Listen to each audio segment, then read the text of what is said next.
Somewhere in the world, Abu Diaby right now is picking his nose.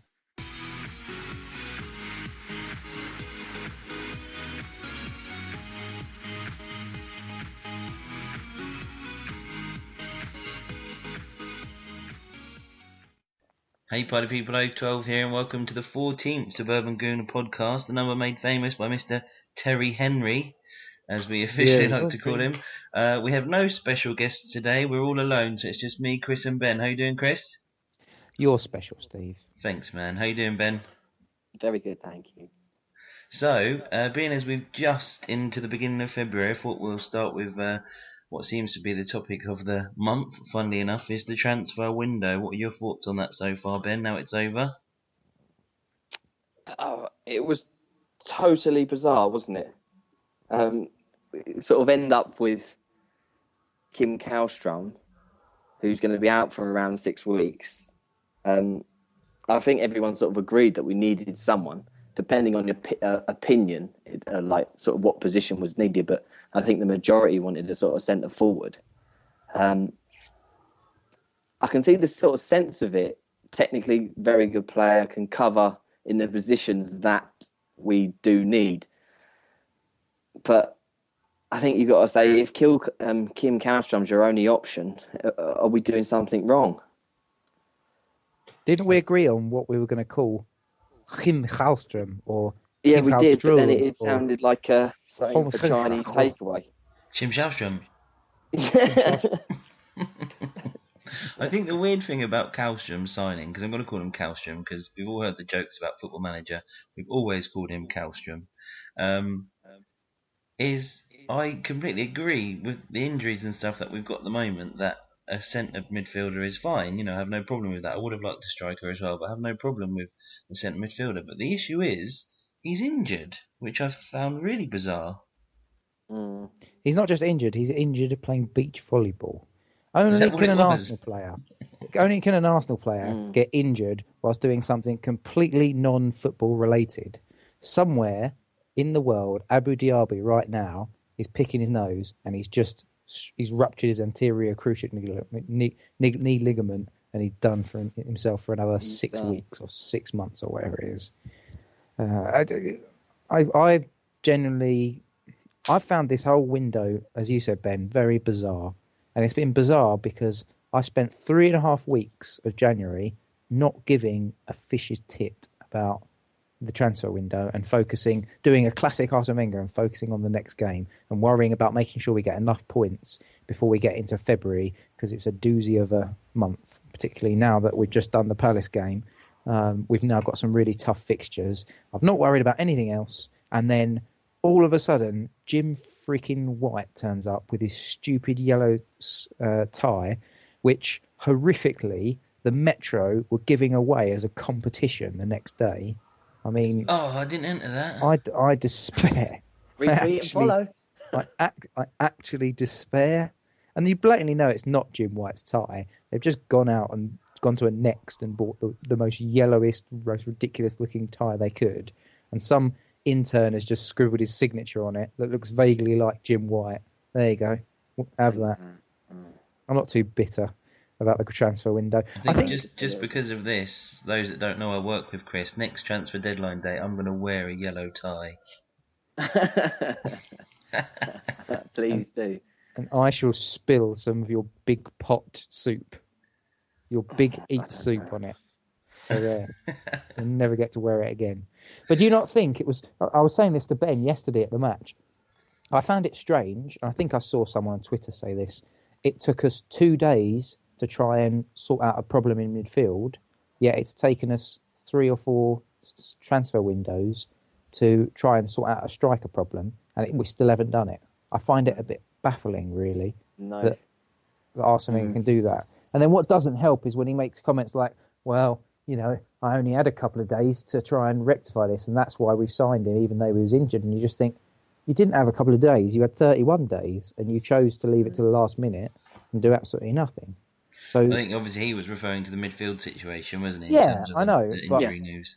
Yeah, but it's just sort of strange comments to come out with, wasn't it? It felt like obviously the outside looking in, because we never know what actually is happening. But he seemed to put all his eggs into one basket with Julian Draxler, wasn't it? Because it was like two different clubs were putting out two different stories. So we were being spoon-fed information about how we were sending over people to talk to the club, and then Schalke was saying, well, no one's arrived. What are you talking about? But then it was interesting because it seemed like Schalke were just, again, spoon-feeding information to keep people interested and, I don't know, keep other clubs aware, almost bringing other clubs in. And I don't know, the whole thing just seemed so strange again. It was almost like we knew that he was going to cost 40 million plus from the beginning. So why almost go from week to week thinking that they were going to drop sort of 10, 15 million to sort of allow us to get him? Steve, did you hear about the rumours that the club had actually sanctioned the move, but it was Arsene Wenger himself that had decided no, it was too much money to pay? No, that's not true. That came out that basically Schalke, he was never for sale from the beginning of the window. He was never for sale.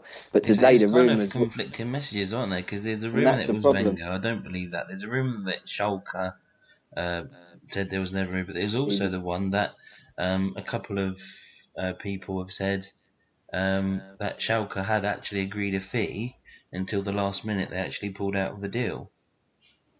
And that was that Jan, what's his name? Jan Argafjotov. Yeah, he said something like today?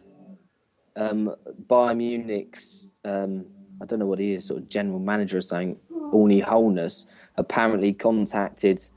Wasn't he on Blockbusters? Said we're up. No, but apparently he's contacted them and said, we want to do a deal in the summer, we'll pay this much. So that's basically,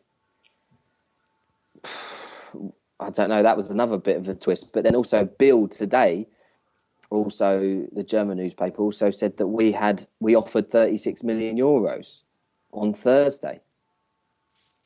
So that's what I mean. The whole thing is just like a clusterfuck of like rumours, and it's obviously being caught up in the transfer. You sort of don't know what to believe, and then you start sort of going, it's a bit crazy, don't you? Yeah, I think that's what I mean. This transfer window has been particularly annoying. I think I've unfollowed quite a few people actually through this transfer window. And the thing that's annoying is everything is rumour, but people just grab the one thing they want to believe and then just go off on one about it. Yeah. I think I think it was Gooner Dave 66 actually, if I remember rightly, posted something that you kind of think, yeah, that's a pretty good point. Is because Draxler had been built up to be, the saving grace, but actually people wanted to pay £2 million less for him than we paid for Ozil, and he's a 20-year-old unproven talent. So actually, when you look at it that way, it's quite hard to justify that amount of money for that player anyway. No, How it's about right. this? And, go on, sorry, Chris. No, go on. No, I was just going to say that, and thinking rationally, why is Schalke going to sell their largest asset? They're close to the Champions League, and why they're not going to sell him for less? If Draxler gets them into the Champions League, they'll have the income from the Champions League, and also they'll get more because they'll go to the World Cup, have a cracking World Cup, and people are going to have to pay that 50 million euros to get him. So it's win-win for Schalke. Why are they going to allow us to have him for 10 million less? Yeah, that's the worrying thing, isn't it? He's gone now. Compete. That's it. He's gone. You think so? He's gone. I would be very, very surprised if we signed him now. There's no way that Munich are going to allow, with their aging squad, we were speaking about this yesterday, Chris, and like Tony Cruz, there's no way that they're going to allow, with Tony Cruz on the risk of not signing a new contract, Schweinsteiger, Lahm, Ribery, Robben, they're all sort of 30-ish, around 30, and they're the Man City of Germany. They can just basically pick all the talent they want, and Draxler will fit the bill. Imagine Draxler and Götze in the same team. Depressing. Very, yeah. Just as an interesting segue, because I like to steer us away from transfers because it just annoys me. I saw somebody message today saying, imagine if we'd have signed Julian Draxler and he got the 2 goals that the Ox had got. ... And it made you think, yeah, exactly. People would be creaming themselves if we'd have signed Draxler and he'd have scored the goals that the Ox got. But the real point of the matter really about the Palace game yesterday should be the fact that we have someone like Alex Oxlade-Chamberlain coming back into the team and playing like that. And we were having this debate yesterday, weren't we, Ben, about one of the lads that I know quite well, a lad called Johnny Cochran. He was saying that he thinks, I don't know if you agree with this, Steve, he said he thinks if Arsenal are going to win the league, a couple of things have got to happen. Podolski's got to get a minimum, this is league goals, minimum of 5 league goals, and the Ox has got to get a minimum of 5 league goals. And the more I think about it, the more that makes sense. Obviously because he wasn't. Yeah, exactly. he wasn't saying that those two players just need to get those goals. He was saying, in addition to the Giroux, the Cazorlas, the Ozils chipping in and scoring goals, the squad players need to step up and bag goals as well. And so that's why it was really good to see, for me, it was good to see the Ox banging 2 goals yesterday. What did you think of him, Steve, in central midfield yesterday? Yeah, it was interesting. I mean, it's hard to really judge in a game like Palace where, you're not exactly getting overrun or anything. It was very comfortable. I mean, I know Chesney made the save, obviously, but it was quite a comfortable game. But, you can only play what's in front of you, and he did well. I agree. I mean, I was reading your blog this morning, Chris. It was quite funny, actually. It was your little story. Me, Johnny, and Frankie. But yeah, I completely agree. And that's the one thing we've been good at this season, actually. Again, somebody tweeted earlier, I think it was, when we had Van Persie, we were a one-man team. Now we're sharing the goals out. We desperately need a striker. So I think we are doing that better this season anyway. And I think it's quite possible that, if they're given the game time, all the stuff about Podolski recently, he did start and he did do okay. I think it is possible that they could get those goals, and hopefully we'll push on, and they will. Because he was excellent. The Draxler situation, though, we're talking about him having an amazing World Cup. He's got to do a pretty big job to get in the German side, actually. So that'll be interesting. It'd be good to see, but he's that good. The German midfield's ridiculous, isn't it? They'll have like Royce, Gortza, they've got Draxler, they've got Schürrle, they've got obviously Ozil. I didn't even say Ozil, did I? Ozil, Podolski, Kadira, Müller, Schweinsteiger. Lahm, who now plays in midfield for Bayern. I wonder if he'll do that for Germany as well. Cruz. They've got so many good players. Do you think they'll apply to FIFA to play 15-man matches? I'd like to see them just play 11 midfielders. Just all of them. All the midfielders. So they'd have a false 1, 2, 3, 4, 5. No, 1, 2, 3, 4, 5. Yeah, but they can't drop the best centre-back in the world. Big pair, exactly. BFG. I love that he actually sort of recognises his status as a big effing German as well. And he still gives you the thumbs up wave. So talking about Germany, what did you think about Podolski yesterday? I didn't. It was an interesting one because he showed flashes of what he's all about, which is, driving forward. But technically, he's never the best of players, and he wasn't the most mobile yesterday. I don't know if he's still carrying this injury, but I didn't think he had the best of games. He didn't have a bad game. He just didn't have the best of games. And what Podolski gives is end product. And there wasn't any end product yesterday, but that wasn't just him. That was in the first half, that was the whole team. There was not that much end product. I mean, if you think about it, there was that chance from Monreal relatively early on when Ozil put him through. Yeah. And then there was the free kick, which everyone missed. And then Speroni did a bit of it's Sunday afternoon, 4:00 kickoff. I think I'll just take one for the cameras here, boys, and flick the ball away.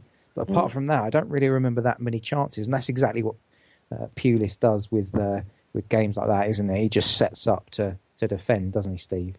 Yeah, I mean, you know me, I'm a big fan of Podolski, and I know what you mean about technicality. I mean, he's not a Santi Cazorla, but someone that can finish that well can't be deemed to be not technically good.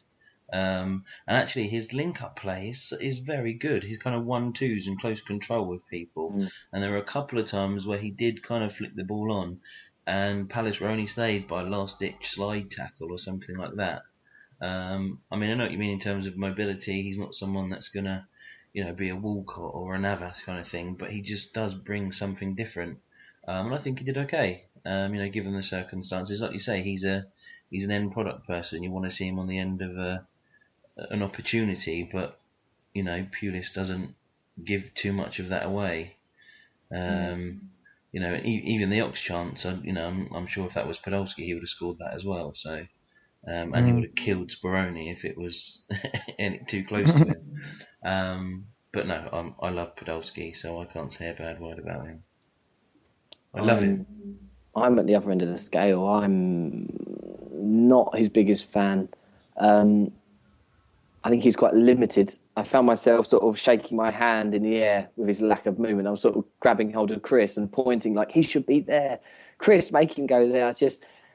It's sort of interchanging passing. He's one of the best we've got in the team, the way he sort of pops the ball. But I just think playing out wide, he needs to offer some sort of width and some sort of running. I think without Theo, I appreciate they're completely different. Yeah, but we it's not lack him, is it? that. That's not him. I think we're more in the wrong for expecting that than he is for not doing it, because that's not him. Yeah, I can see that. I just when there's times for a bit of at least some movement, there was none. And I since he signed, I couldn't put my finger on why I wasn't so sure about him. But I just think it's his lack of movement. And like Chris was saying about his injury, is he over that? But this phantom injury, he's had it for like a year.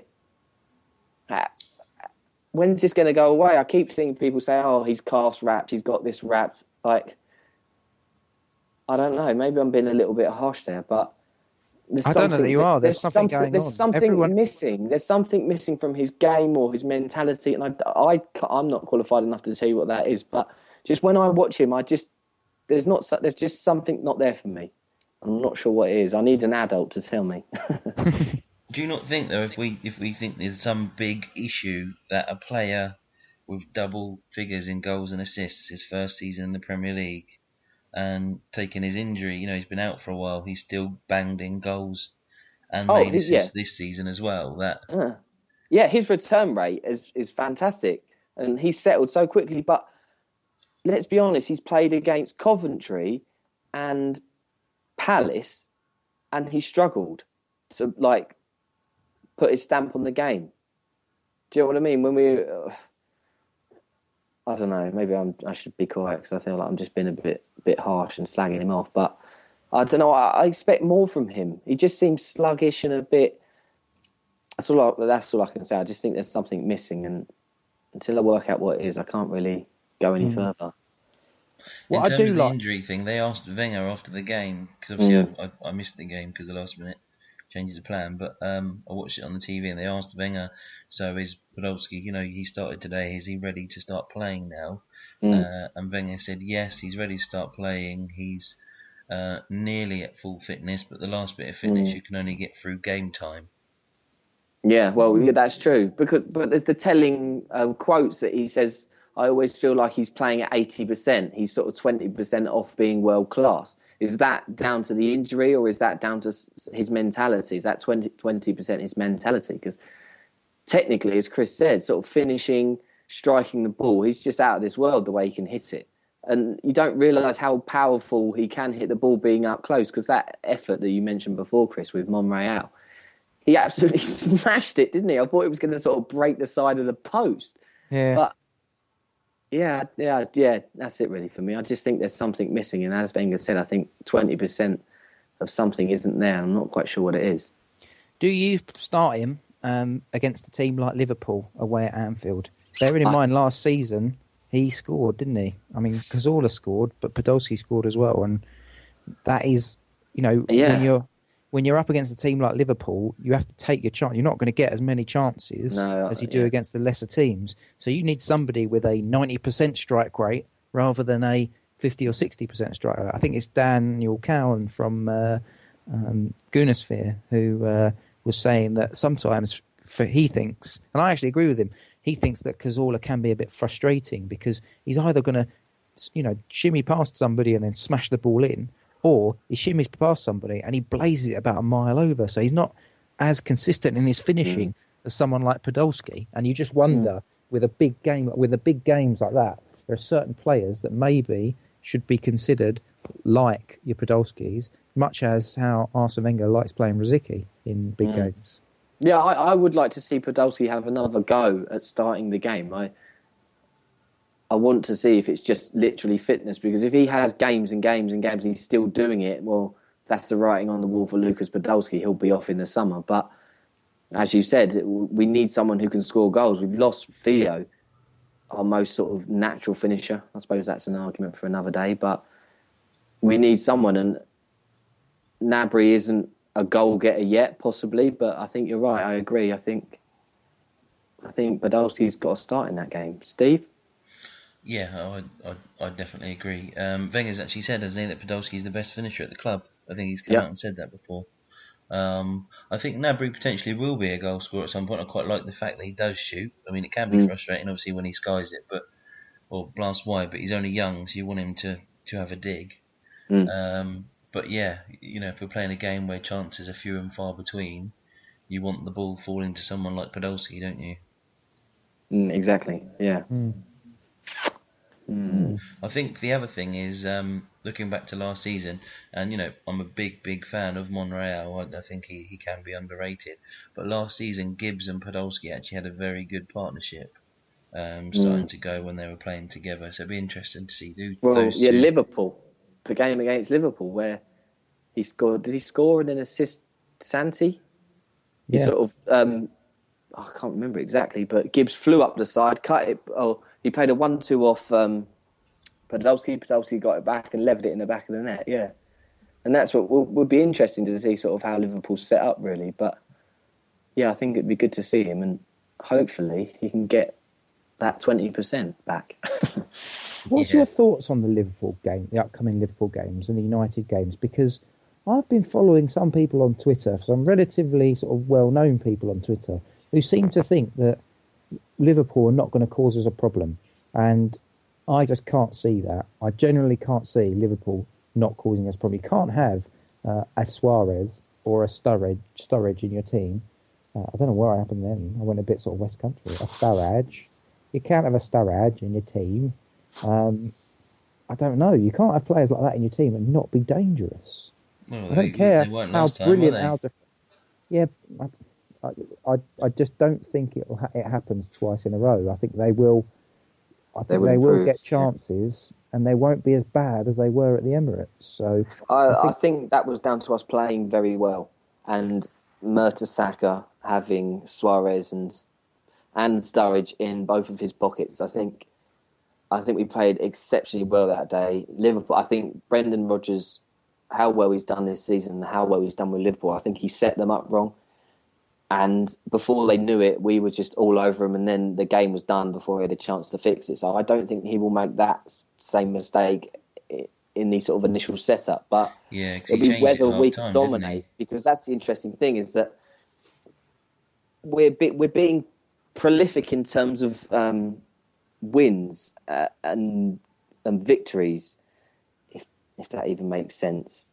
Because no, you're right. As against Cardiff and Fulham and Palace, it's not been exciting. I don't think we've played too well, but we've won. Whereas against Liverpool, I thought we played quite well. So do you think we'd be able to, this is going to sound ridiculous, but make Liverpool a routine victory? No. I wasn't overly worried, but I mean, I know Everton had a bit of a makeshift defence that day, but that made me more worried was the Everton result. But then what it showed was how quickly Liverpool could counter. So we could have most of the possession. We could dominate games. This is what used to happen when we used to go to United, or when United used to play us. We'd dominate games. We'd have more chances, but they'd end up beating us 1-0 or 2-1 or whatever it was. Do you remember, Ben, yesterday we were talking about the game where Arshavin scored, and then Diaby scored an own goal. And the United game, yes. Yeah, the Almunia sort of penalty, crazy penalty decision where Rooney went down. It was a penalty, and we ended up losing it 2-1. That game, I thought we were the better team for large parts, but it was classic Man United versus Arsenal in that they were more ruthless, and it just worries me that Liverpool could counter-attack it with the same devastation because they have those creative players like Suarez and Sturridge. Chris. So that's the only thing that concerns me. Chris. What? Have you got a sock on your microphone? No. That's better. You sound better now. Better, yeah. It's slipped underneath my dressing gown. Oh, are you I can wearing assure anything you under it that wasn't dressing dodgy. gown? Yes, I am. Pyjamas. And just to let you know, Jovetic is still alive. He's just come on. Oh, blimey. It's a miracle. Yeah. I don't know. I've got a question for you both. Mm-hmm. What do you think's more embarrassing? The fact that we signed an injured centre midfielder, or the fact that we actually tried to loan Kalou? That didn't actually happen, though, did it? The Kalou thing? Oh, it was reported, wasn't it, by Sky? We'll pretend it's true. I don't think Kalou is never the answer for anything. Unless the answer is, what do you do when you need to go to the toilet? What do you call a toilet which sits inside a canoe? No, Kalou might be the answer then. It might be the answer, yeah. But no, that's not the answer. But yeah, that sort of sums up the transfer window, those last two, wasn't it? Kalou and who was the other one? Closer, yeah. It sort of sums it up. That was my question at the beginning of the pod. It's how many windows is it? Obviously, we don't know what's actually happening and it's hard to judge, but from the outside looking in, obviously, hypothetically, it just looks so scattergun, doesn't it? It's almost like he has a list of players and he decides to open his, the K page and go to Kalou, Closer, and go and Kallstrom and be like, these three could be good. But it's obviously not. It's obviously not, isn't it? I'm just being very silly. But... No, I like that theory. Arsene Wenger's dictionary. Arsene Wenger's transfer dictionary. Do you know what I mean? He opens it up and he goes to... But it just seems so scattergun. And Can you just imagine him? He opens up his dictionary and he just sees that name and he gets up his mobile and he just goes, hello, Kim Kallstrom? Congratulations. Did you hear that he apparently ran? They were at some sort of training session. Apparently, ran to the airport or something. I'm not surprised. Yeah, that's probably what did his back in. Yeah. Oh, dearie me. But it's I don't know. Do you think I was listening to the Askcast Extra earlier? That's very good. You should listen to that. If definitely, it's brilliant. And they were talking about if Kallstrom was a striker of Kim Kallstrom's quality, do you think people would have been happier? So like Closer, I suppose. Basically, yeah. So good example, Steve. So if we would have signed Closer, would you have been happier? Yes. Well, I said it worked, didn't I, Chris? If we'd have signed Kallstrom and Closer, I'd have been quite happy with that. Yeah, I would have taken that. Not like ecstatic. As a temporary it's not measure. overly exciting, As a like the temporary most measure. exciting, but yeah, I'd take it. Because what you want is it to be a temporary measure so that in the summer you say, right, you've got yourself a temporary measure. We had to go with a league with decent sort of squad players because that's what we needed. Now go out and buy a 40 or a 30 million pound centre forward that's going to either take over the running of the striking positions from Giroud, or at least give him a really good run for his money. That's what we want, and I think at the moment I can accept when you're halfway through a season and there's not many players out there that you can go and sign. I can accept makeshift, but we didn't even go makeshift, in my opinion. So. No, because we were talking, weren't we, about the budget, and if they wanted 50 million for Draxler, and just for example, say our budget is 70 million, it's probably more than that. But again, hypothetically, you can't go and spend it on one player if you need 3 or 4 in the summer. We need a forward, arguably a right back. My biggest bugbear is someone in midfield, but he needs to be clever with the money, doesn't he? I know it sounds silly saying that. We've just signed a Puma deal and all the other little deals, that watch thing. We spotted that, didn't we, on the where the time is on the big TV, the new watch deal. But I don't know. I think you're right though, Ben. Yeah, we work all these years to build up our war chest. We don't want to then just go and spunk it on 2 players and then be back to square one. I think he's right in the grand scale. I think, as I tweeted, and I got a bit of abuse, but I think on the grand scheme of things, he is right. He doesn't sort of do short-termism. I know that obviously he's just done Kallstrom on a loan, but I mean, in the grand scheme of things, I think he's always thinking ahead. I think that's his issue. I think you need to. The difficult thing to accept is that he won't win at all costs. Whereas if you compare him to, say, someone like Mourinho, he will do what it takes to win. He will sign a player that was already at the club for double the amount. He will sell arguably their best player. He will loan a player to Lazio so we aren't able to loan their centre forward. He does things like that to make sure that his club wins. Whereas Arsene plays by the book, believes in his philosophy and what he believes is right, and he will stick by that. He will stick to it to the hilt. So that's the thing you kind of have to accept. It would only be fair if we won the league and the Champions League and the FA Cup this season. Only then will it be fair, and only then fairness. will I believe that there are footballing gods that don't conspire against all that is just and noble in this world. Yeah. We've reached the half-hour point now, lads. Do you want to talk about the next game and who you think is going to play? Yeah, go for it. You go first, Steve. So Liverpool. Is it Liverpool next? Isn't it? Yes. Yeah. Yes. Okay. Chesney has to play, obviously. I think We can pick the back. We can pick the back four. I think Gibbs needs to play, doesn't he, Steve? Apparently, he was injured. Didn't he have a calf strain? No, apparently that's why he hasn't been playing, because he's got a slight sort of calf strain. Nothing major. That's why he came on. Yeah, it was just to basically test it out. Right, so then. We can't pick the back four then.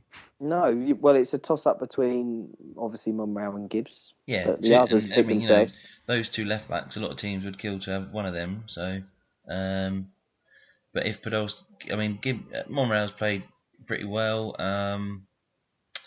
I was on Twitter. Was it the Southampton game? When I watched Match of the Day, on Twitter it looked like Monreal killed a load of children or something. But actually, when you watch the game back, there's only a couple of slight errors.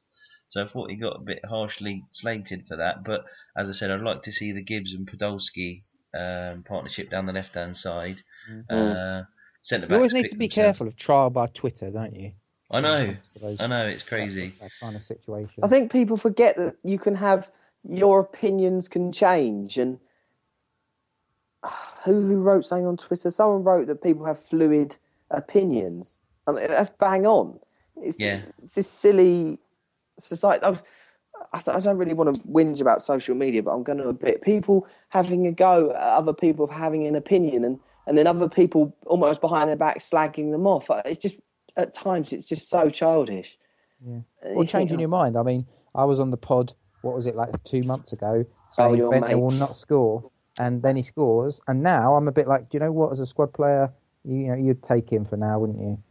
If he comes on, gets a couple of goals for us between now and the end of the season, helps to contribute.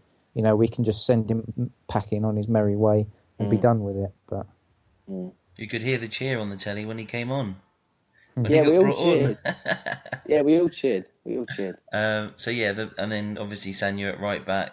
Arteta's pretty much our only centre midfielder that we've got at the moment, so he has to play. And I'd probably... It's tough because Ox obviously played so well, but I'd probably play Rosicky. Rumours that Wilshire's going to be back. Oh, okay. In that case, just to throw that in there, you're going to put he might not be 100% though. If he's fit, if he's 100% fit, I'd play him. If not, I'd play Rosicky in there. But I'd like to get Rosicky in the team somewhere.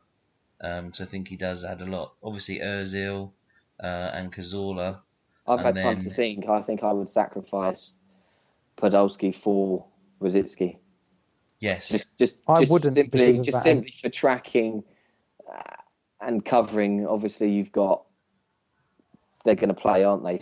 Sturridge and Suarez, and I would like more someone who's a bit more disciplined and responsible to get back. So I would go Rosicky. Yeah, the only change I would make there is I would play Podolski instead of Rosicky because of what we were talking about earlier about end product. Yeah, that's the only reason. What about centre mid? Would you put Rosicky centre mid? No, I'd have Wilshere because Wilshere's form just before Chelsea he just picks hit up the post. that knock. So thanks for that, because I won't know that for at least another minute because I'm watching the Sky go. Nice one, Steve. Anyway. So just quickly on this City-Chelsea game, what what do you want to happen? There's still half an hour, as we're watching, it's still half an hour to go. It's 1-0 to Chelsea. What would you be happy with? To stay like this, or would you like a draw, or then a Chelsea win? I'd take anything last but a City thing win, possible. wouldn't you? Yeah, anything but a City win. Ideally, I think I'd prefer a draw, but anything but a City win. I want City to win. I'd quite like us to have a 5-point gap on Chelsea. Yeah. Don't know. That won't happen though, will it? No. Chelsea did very well. Yeah. Oh, he should have scored. Oh, he should have scored again.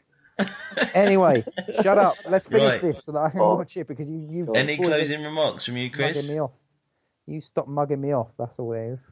Is that your closing remark? That's Anything my closing from you, remark. Ben? Stop mugging me off. I hope we beat Liverpool and start the gauntlet off in a good way, because it wouldn't be good, would it, after the bizarre transfer window to then go and lose the beginning of the gauntlet. It would give lots of ammunition to the press to get on Arsenal's back. So I hope we win and we really make hat-trick. A Podolski hat-trick, yeah, and he finds that 20% from somewhere. Cool. Okay, well, thanks for listening, everybody, and Suburban Gooners out. Bye. See ya.